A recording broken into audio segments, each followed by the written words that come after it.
further ado, I'm going to just take you through a little bit of advice that I would give from a PPC perspective. So the first thing to tackle, I think it's a big question, and quite a lot of interest generated about budgets, because we all know that when you have the sales that you do during Black Friday, Q4, etc., in terms of seasonality, it can get a little bit crazy.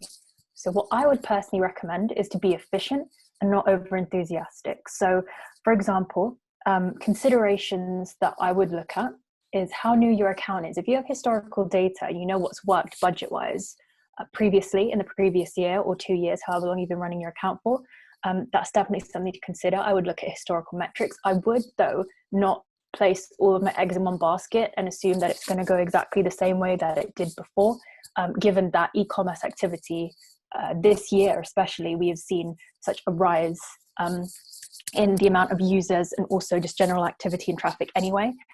So I would use that as a guideline, not as a definitive way of measuring how it's going to go.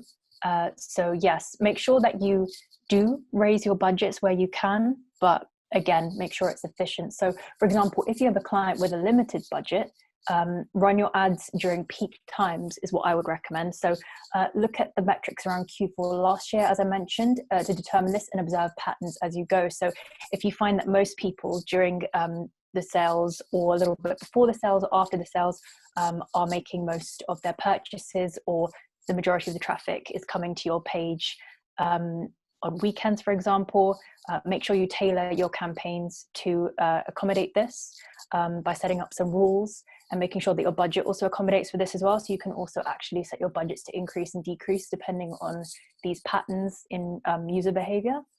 And another tip that I would, and this is probably the most important thing that I would do, is identify which of your campaigns in general generate the most return or have a high ROAS. You're going to want to prioritize these and make sure that the majority of your budget is going into these campaigns, because you know that they perform well, you know that they spend what they need to spend. And so actually upping your budget in these campaigns is going to do a lot more good than harm. And you'll find that with the information that you already have, you will most likely see a good return. And that's what we've observed as well with quite a few of our e-commerce clients during this time.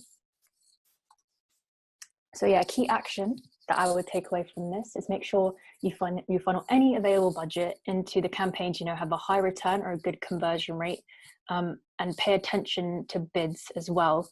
There is no harm in raising them a little bit more than you usually would, to make sure that you are kind of matching your competitors at the same time. So now we move on to Black Friday tips in general, as this is quite the big chunk of Q4 that most people are quite looking forward to preparing for. So what I would do is consider adding modifiers to keywords. So as you can see in the chart that I've provided, the interest over time for the Black Friday search term, it skyrockets obviously during November. So capitalizing on trends like this, by using keyword modifiers can help increase your ad exposure. You want to be careful at the same time though. You don't want irrelevant traffic. So if you do happen to run any brand campaigns, try pairing your brand name with Black Friday as an additional modifier on your keyword. And if, for example, you are advertising for a product or service that is not using a brand campaign, or you don't have brand campaign running, try out your product or service plus Black plus Friday for a broad match modified keyword, for example. Test that out and see if you generate a higher amount of traffic than normal. But then also make sure that you monitor this as you go along. So if something doesn't work, switch it off within a day or two, because you're only really going to have a few days to really capitalize on the actual sale as a whole. So any decisions that you make have to be quite quick and methodical. You don't really have time to test something out as long as you normally would. And that leads me to being wary of testing, as I just mentioned. So anything that you've got going on with your campaigns in terms of testing with bids, for example, or keyword testing, or any major changes that you see or that you're planning or that you're actually going through with while you're running your campaigns, don't try and halt them, or perhaps not halt them, but make sure that they're going on in the background and are not your priority. So you want your main priority to be monitoring your top performing campaigns, because these are the ones that you know are going to give you a good ROAS and are going to be performing at an optimal level. That isn't to say, obviously, you can test the Black Friday keywords that I mentioned, but also, as I mentioned previously, make sure that if you don't see a return, if you don't see them making any progress, go with what you already have. But it's always good to test the keyword modifier. So that, I would say, that is an exception to this slide. Yes. And then one of the most, one thing that I really love to experiment with and learn from historically in terms of ad copy is making it relevant for the actual topic of Black Friday. Now, I know it's kind of a similar thing on social, I think, isn't it, Abby, where if you keep it as eye-catching as possible, so you have in the headlines of search ads, for example, deals, sale, the percent off, exactly how much, you know, the consumer's going to get off from the product, selling out fast, anything to make a user look at the ad and think, oh, I want to get on this, I want to visit the site, I want to capitalize on the deal that's going on right now. Anything that you can add into the initial headlines is going to be the best thing that you can do. Description lines you can modify, but I would recommend headlines, because that is the amount of text that people read and is going to grab their attention first. So again, back to the best performing ad groups and campaigns, make sure you have all of these ready to serve any ads with Black Friday copy. I would suggest replacing all of your current ads with Black Friday copy in these ad groups that you know do quite well, and then monitor performance. I don't know if that's something that you also do, Abby, sort of build out new ads or modify the ads that you already have. From a search perspective, we have found more success actually creating brand new copy in brand new ads for top performing campaigns and ad groups. Yeah, definitely. Modifying things for Black Friday, and if you see that one particular type of copy is really working, then spreading that across the board and making quick, decisive decisions based on like a day's worth of data. Yeah, that makes sense to me. So another thing, coming back to the topic of ads again, is ad extensions. So ad extensions are basically easy access to landing pages that the users or consumers want when they're looking at your ads. So make sure you add in any relevant ad extensions so that, you know, people can see exactly where they want to go in terms of landing pages they want to visit. So this will most likely be the sale pages. So if there is a landing page that contains all of the sale items, there's a no-brainer that you should be adding that into your ad as an ad extension. So for example, adding Black Friday deals, Black Friday sale items with the extension leading to the relevant landing page is going to generate you a lot of traffic, and people are going to be clicking on exactly what they want. So another thing that I think isn't as discussed as ad extensions are the promotion extensions. So what this actually does is, if you're not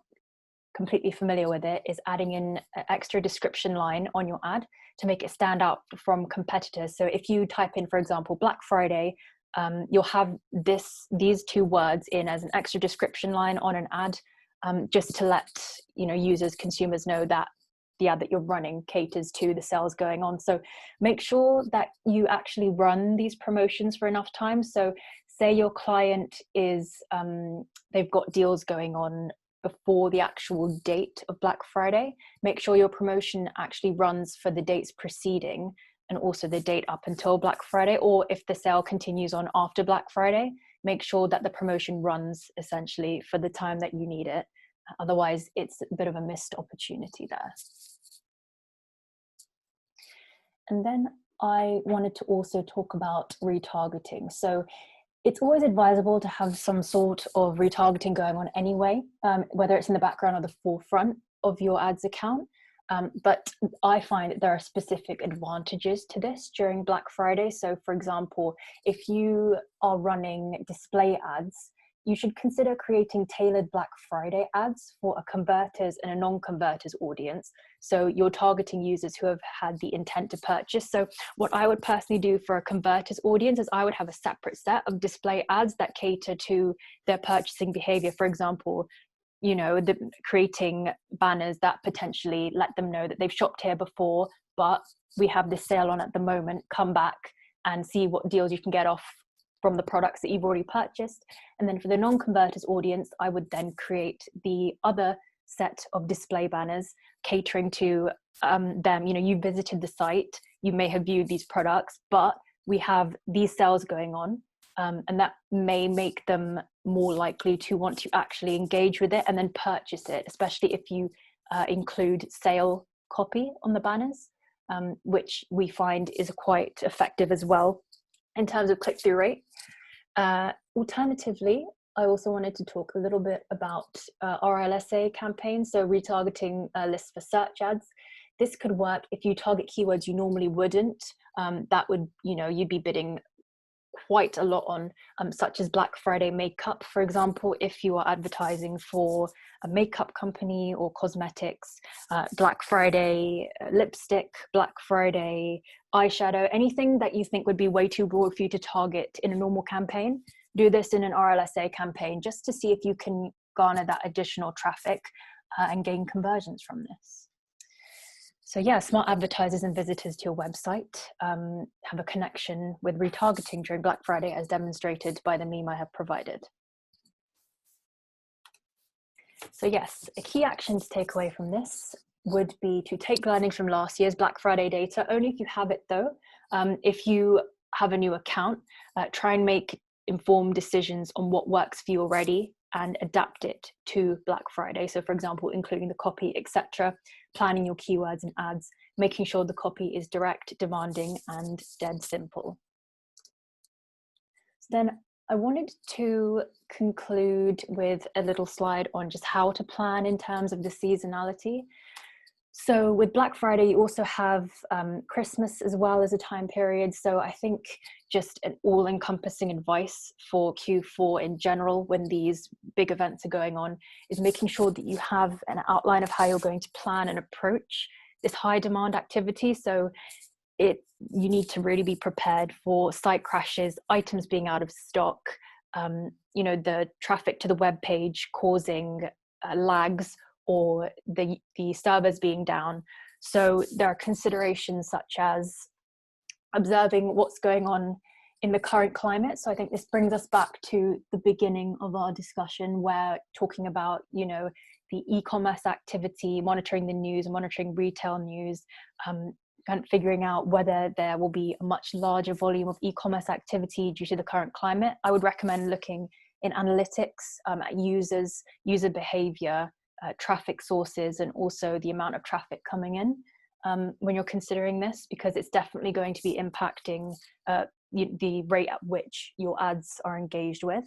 And also, are you going to be in touch with your client well enough to proactively keep updated on stock and website issues? So this is something that you should be doing anyway throughout the time period, just monitoring the website, making sure that all of your ads are going to landing pages where the product is still available, making sure that you are routinely clicking on the website, making sure nothing is down. So it really would work well if you find issues, inform the client, or if you have that relationship with them, making sure that they keep you up to date on perhaps items that have gone out of stock, or if they are experiencing anything on their side internally. So these are two all-encompassing tips that I would consider when you're planning for big events such as Black Friday, and also can be applied to Christmas later on during Q4. So yeah, the key action that I would take away from this would be to consider the current climate. So what's going on right now? Analytics is your best friend. Keep on top of the site activity that you are directing all of your ads to, the landing pages, and also prioritizing your keywords and campaigns wisely on what you think will bring about the most ROAS. And yeah, those are some of my top tips for PPC. And now over to Abby. Awesome. Let me just share my screen. Hi guys. Cool. So I'm going to take you through some paid social prepping. Kind of start off where Nina did as well, with budgets being a big one.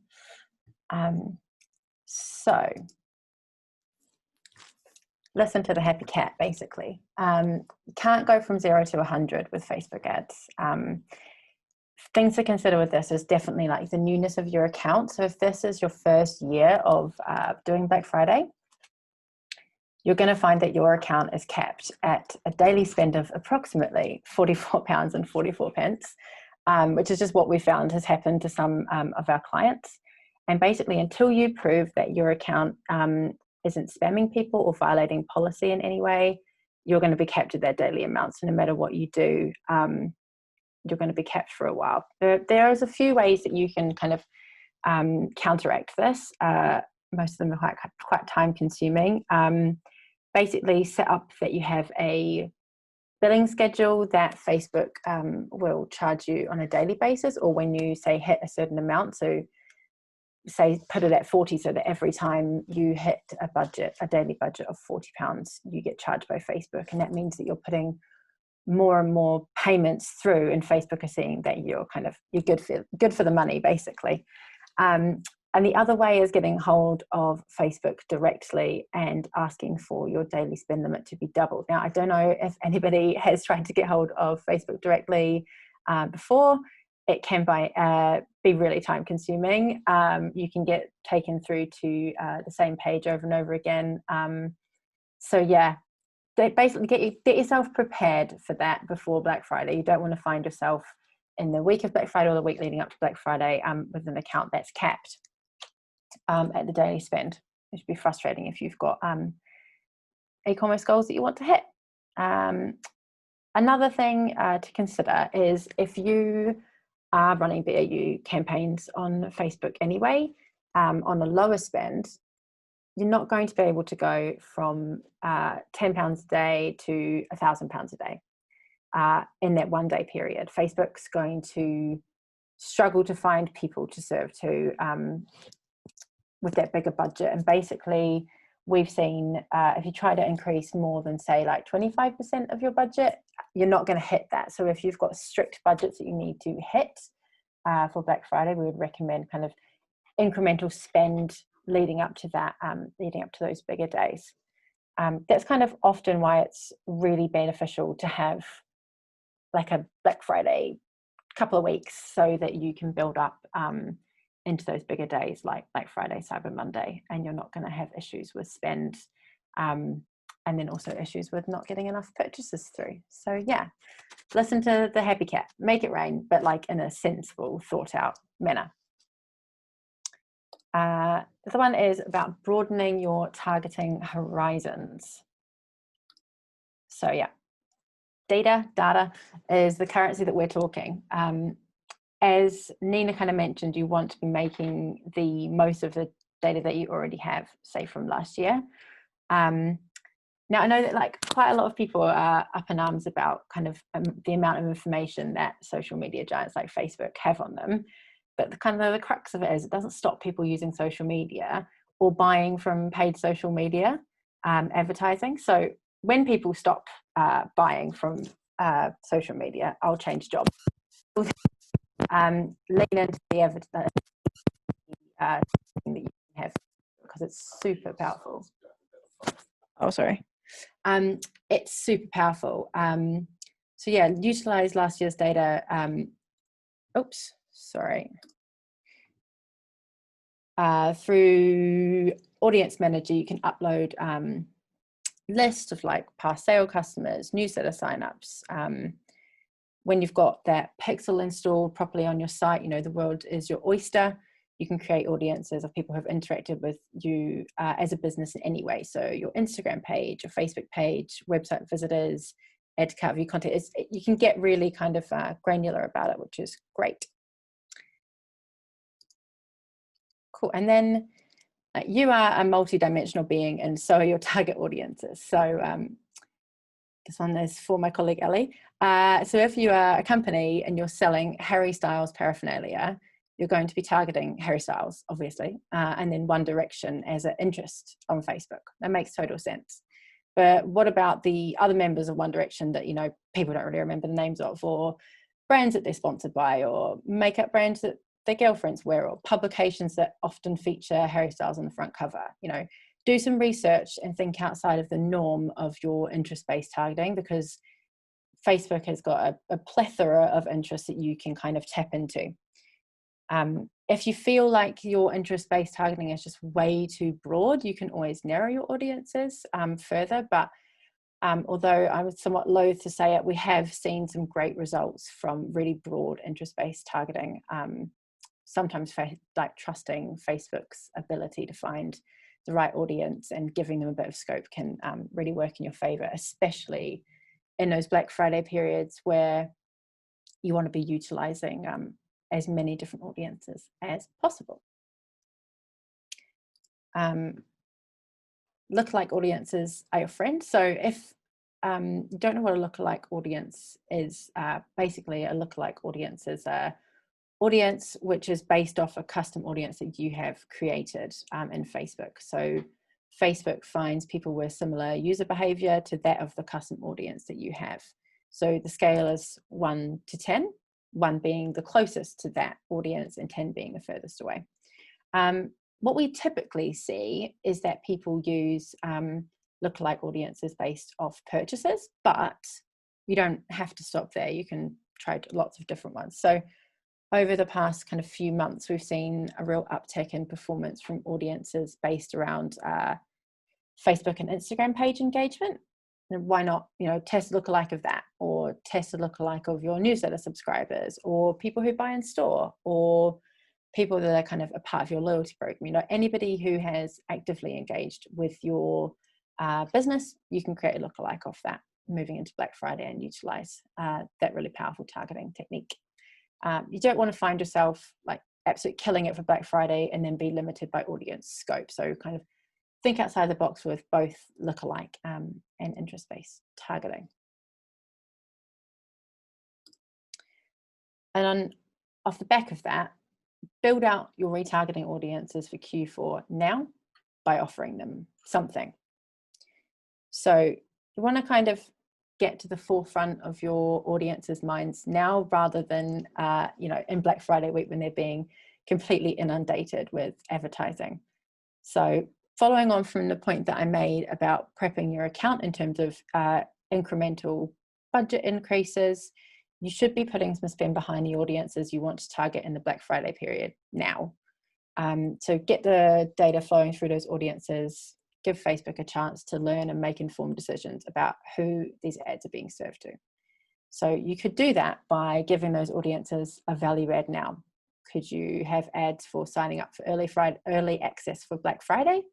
Is it you know, visiting a specific blog page? It could be a completely traffic-based campaign rather than a ROAS-based campaign. And while that might seem kind of backwards thinking when you think about Black Friday and you're always thinking about purchases and ROAS, building momentum behind your retargeting audiences prior to Black Friday is really crucial. So build up those audiences and get them prepped for Black Friday now. Give people an understanding of your brand and your products, whilst also giving Facebook's AI a chance to gather the data that it needs.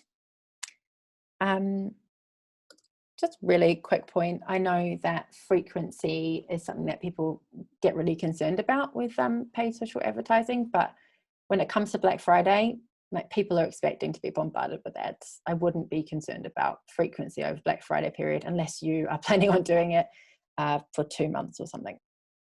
If it's a week, don't worry about it. Don't get too stressed about frequency.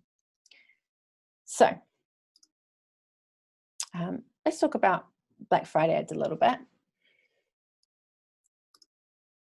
This is kind of a little bit of a bugbear for me, but don't be vague. We know we talked about lookalike audiences and interest-based audiences. These people could have never heard of your brand before in their life. If you serve them with a sale identity ad with no context, they're not going to understand what they're buying. So we kind of often come across this, that like a sale identity has been thought out by designers, slaved over and thought about, and it's been decided within the business that should be used across all comms. And the issue is that serving a generic sale ad, like say this one, with a zero context for a cold audience doesn't work. People need to know what you're selling, why it's awesome, why it's great that it's on sale, and why they need to buy it now. Find that GIFs are a really great tool for this. So you can kind of use your sale identity at the start of the GIF and then have product shot running through, or alternatively, like a carousel ad would be really good for that. You're kind of keeping that campaign identity, that sale identity, but also giving context to people, which is crucial. Or if you're using DPA ads, which, spoiler alert, you should be, create a product feed with your top selling products and use the strike through roundels to set up an intro card with your campaign sale identity, so that you just give the entire thing context for people that are coming from those colder audiences within what is going to be a crazy Black Friday period for people. So yeah, often I know that those sale identities have a lot of thought put into them, so I'm no way saying disregard them, but think about how you use that sale identity to each funnel stage. So retargeting, and top funnel and mid funnel. Cool. And we kind of can't ignore the kind of elephant in the room, 2020, and all the joys that 2020 has brought in lots of different ways. And there's some things to be aware of in terms of paid social advertising in this kind of weird period that we find ourselves living in. Because of the issues surrounding like the past presidential election in the US, Facebook's really tightened its advertising policies in terms of political advertising, but we're seeing that having an effect on non-political ads as well. So we're seeing a lot of ads being rejected that have nothing to do with politics, that don't break violation, break violation at all. And then once they've been rejected, we kind of put in for a request for another approval process, and they are getting approved, but it is a time-consuming process. So prepare yourself for that. Prepare yourself that you want to have these ads built out a week before at least, and make sure that there's no issues that are getting flagged by Facebook, because we're seeing it being really tight at the moment. And then on top of that, with coronavirus, obviously, Facebook, while it's allowing people to advertise for face coverings and face masks, it's definitely tightened its restrictions around anything that might be deemed medical or giving false information. So again, that's another reason why we're seeing a lot of kind of initial ad rejections, and just giving yourself the time for things to go wrong is going to be really important moving into this really busy period. So give yourself at least kind of 2 days for ad approval and rejections. And also a really key thing would be to remember that as you set up your ad sets, if you make any changes to those ad sets, that's going to put all of your ads back into review, and they could get rejected again. So yeah, definitely check everything on your ad sets and campaigns, so that you're not finding that you need to make changes more towards Black Friday. Yeah. Basically, prep and prep some more. That's it from me. Thanks, Abby, and thanks, Nina, as well. So we could all get our cameras on for the QA, couldn't we? One happy family. Thanks everyone for listening in. Hopefully that was useful for everybody. Please do feel free to drop any questions into the chat or the QA. Got a couple to kind of go through, but if there's anything on your mind or you want to ask anything, please do drop it in and we will get to it, I promise.